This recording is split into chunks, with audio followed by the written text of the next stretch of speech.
This is the GAC M Zoom, one of the cheapest small SUVs to launch here in Australia this year, but not the cheapest, because GAC, a Chinese brand from Guangzhou, says it doesn't want to be the cheapest car manufacturer in Australia. Instead, this Chinese brand says it's going to focus on high quality vehicles. And it says that over in China, its cars, plus its joint venture models with Toyota and Honda, are better quality than rivals. Now, the M Zoom is not electric, it's not even a hybrid. Under the bonnet, it's a pure turbo petrol engine. And in fact, this is one of the last cars to launch in Australia with a Euro 5 emission engine. What does that mean? Well, it's a kind of older, dirtier engine because Euro 6 is becoming required on the 1st of December. Well, it's still November and the 26 grand M Zoom is going to squeak in before the deadline. So you'd consider this and compare it to something like an MG ZS.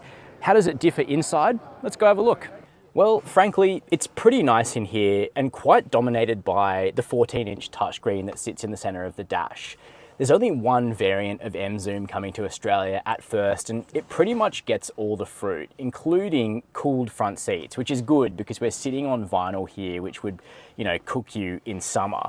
You are looking forward at a digital instrument cluster too, and a kind of nice perforated steering wheel.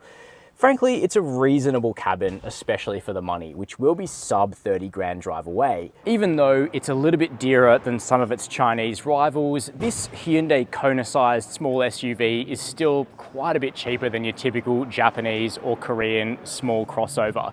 However, it does enter one of Australia's most competitive markets. Small SUVs have got to be pretty great to stand out. We're driving the M Zoom in about 2 weeks' time, after which I'll be able to let you know whether this is a great small crossover. So make sure you follow to find out as soon as I can tell you.